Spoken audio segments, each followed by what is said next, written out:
Children, we are learning the lesson B. Wordsworth. We stopped here in page number 121.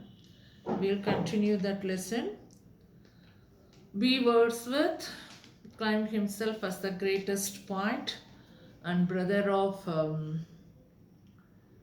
Wordsworth, the nature poet, and he said that B stands for black and the other Wordsworth is white Wordsworth. And he had a friend, a boy, and both of them are spending their time in different places and in different circumstances. And once the boy ran away from his house, it is because he got severe beating from his mother and came to Wordsworth place and didn't want to go back. And that time they had a talk and that we stopped. And here we stopped here in page number 121 while he was talking, and once he asked that why there is uh, trees and bushes all around your house and why it is not cleaned up. He gave a story, and while he was listening that story, he could understand that he looked at B. Wordsworth, and as he told me this lovely story, he seemed to grow older. He could understand he is so big, and I understood his story, and he understood the story, what he said. There we stopped. We went for long walks together. We went to the botanical gardens and the rock gardens. We climbed Chancellor's Hill in the late afternoon and watched the darkness fall on Port of Spain and watched the lights go on in the city and on the ships in the harbor. So they visited many places, different places, spent time with B. Wordsworth. The boy went to different places and watched the nature. He did everything as though he were doing it for the first time in his life. So the elderly friend B. Wordsworth did everything with that boy as if he did it for the first time. So here he wants to spend his time with that boy just to escape himself from the reality. That's we can understand. So the story goes on, and the writer wants to give his theme in a stern way, strong way. So here, as if he is doing it is the first time. He was keep doing with that. He did everything as though he were doing for some church rite. After that, church rite means once you go to the church and they will do it one after the others. We say that that is the in a church we do in an orderly manner the sermon in order. So like that he was keep doing it one after the other. He would say to me, now how about having some ice cream? So he liked to have ice cream with that boy. And when I said yes, he would grow very serious and say, now which cafe shall we patronize? Which cafe we will go and have the ice cream? We will use it as though it were a very important thing. So, like patronize, these are the words he used as if it is very important work they are going to do. Having an ice cream is a such a that means he behaved in such a way, in different way. He would think for some time about it and finally say, I think I will go and negotiate the purchase with the shop. So he will like to have a bargaining and negotiate, and then we'll go to that shop. The world became most exciting place. So the narrator was very much attracted by the action of that elderly poet, and he liked to spend his time with that man. One day when I was in his yard, he said to me, I have a great secret which I am now going to tell you. So he called the boy and he said that I am going to tell you a great secret to you. At that moment, yes, I looked at him Immediately you're going to say, yes, he said. I looked at him and he looked at me. He said, this is just between you and me. Remember, I'm writing a poem. So he wanted to say it so seriously. So all these behaviors, you can understand that how he is finding it difficult to find out who he is. And oh, I was disappointed, he said.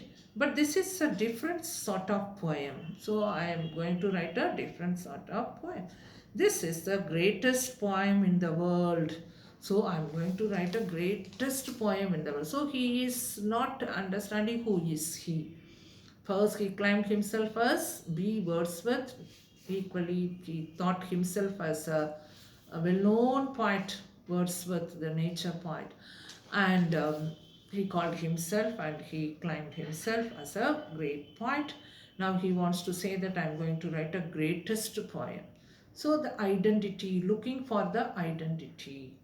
And he said, I have been working on it for more than 5 years now. So I'm doing this poem for 5 years. You know the secret? I will finish it in about 22 years from now.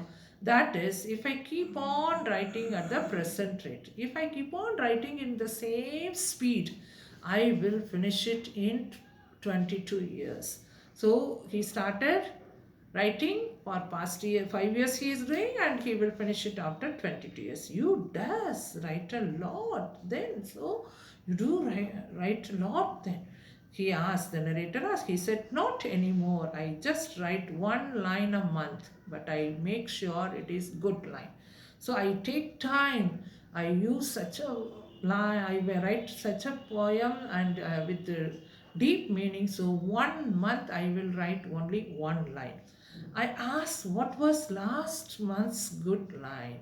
So last month, which line you wrote? Tell me. So the poet said that he looked up at the sky and said, as if he is so poetic, the past is deep. So he said it in such a way, the past is so deep. I said, it is a beautiful line. B. Wordsworth said, I hope to distill the experiences of a whole month into the single line of poetry.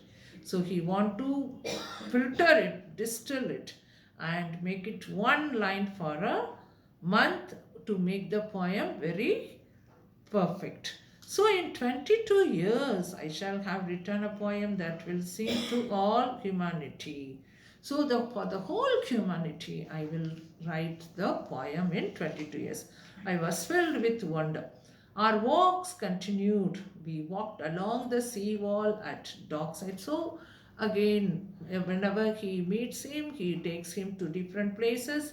So, this time he took him to the dockside one day, and I said, Mr. Wordsworth, if I drop this pin in the water, you think it will float? So the narrator asked him one day when he went to that dockside and sitting on the seawall and watching the sea, and he asked him that if I put this pin in the water, will it sink or float?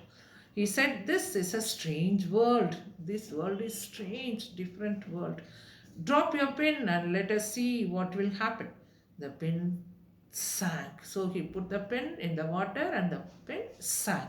I said, how is the poem this month? Then he asked this. Narrator asked the poet that, what about this month poem? But he never told me any other line. So only one line he said. And after that he didn't make any line. He merely said, oh, it comes, it comes, it will come, it will come. Or we would sit on the seawall and watch the liners come into the harbor. So they are keep watching the ship coming and let us wait. But of the greatest poem in the world, I hear no more. I felt he was growing older. So we keep going for walk and sitting on the seawall and watching the harbor and doing, and nothing came out from his uh, mouth, or he didn't say any line further, only there he stopped. The past is so deep. How you does live, Mr. Wordsworth? I asked him one day. So the narrator was observing him. He is a good observer. So he is observing him, and Once he asked him, how do you do your livelihood, how do you earn, and how do you live? And I asked him one day, he said, you mean how I get money? So what do you, how I earn my money, that you ask? Yes. When I nodded, he laughed in a crooked way. So, in a crooked way, in a wicked way, and in a yes, mocking way, he laughed. He said, I sing calypsos. Calypsos means West Indians, it's like a folk song. So, I sing folk songs, calypsos, and in the season, calypso season, I keep singing and earning the money. So the people roam around and play the music and sing and get earn money.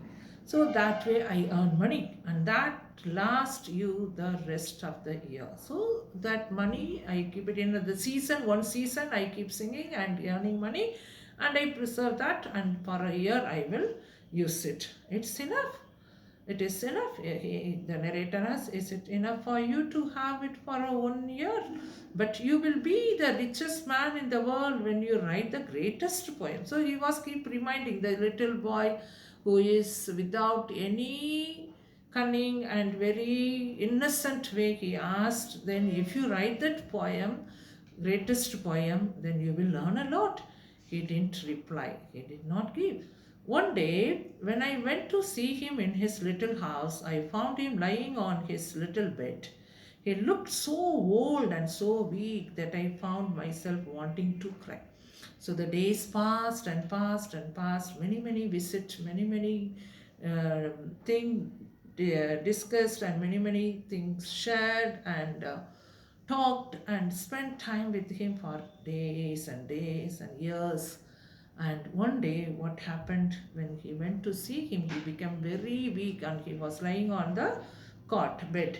He said, the poem is not going well. So he is surrendering himself. How the writer is bringing out his theme.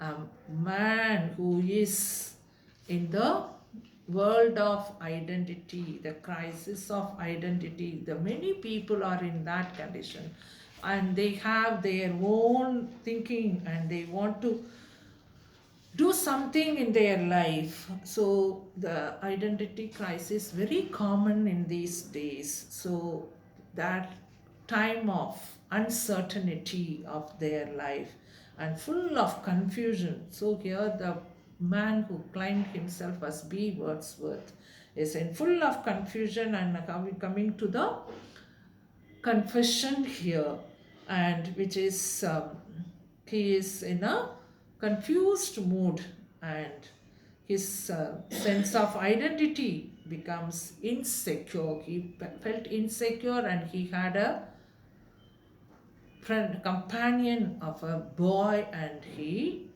spent his time in a indifferent manner, which is not common.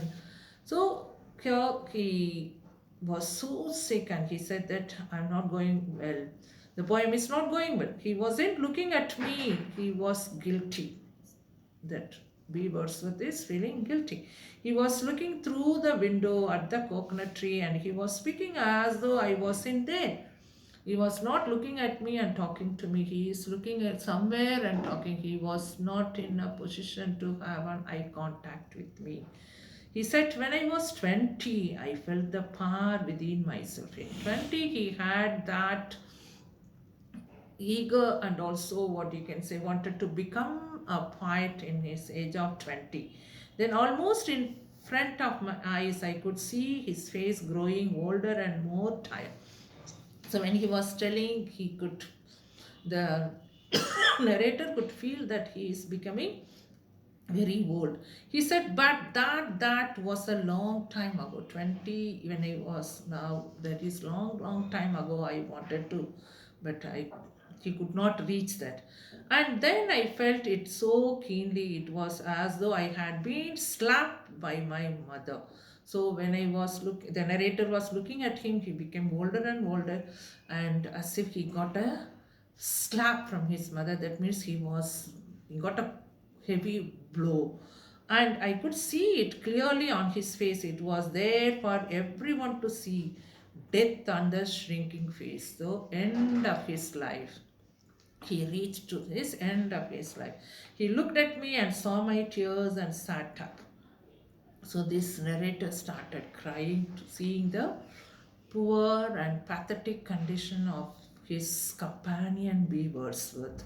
He said, "Come." I went and sat on his knee. So he called the narrator, and he was not in a position to move freely. He was on his bed, and he called this small boy and went on, called him and make him to sit on his knees. He looked into my eyes and he said, now he is looking his eyes, and he said, "Oh, you can see it too. I always knew you had the poet's eye." So he was keep telling that you had the poet mind. Poet can read the mind of the people, and you also have the poet's eye. He didn't even look sad. Now as he confessed the guilty, he has brought it out, and now he is not having that sad, and that made me burst out crying loudly. So he was not sad to leave the world, so he was crying more. He pulled me to his thin chest and said, so he pulled the narrator close to him, and, "Do you want me to tell you the funny story?" So he used to tell the funny story to him, make him to forget all the things which happened with him when his mother chased him and gave him heavy blow or beat him very badly, and all those time he used to tell him the stories and made him to forget the real condition of him. So guys, how he wants to him to take out from his reality to the imaginative.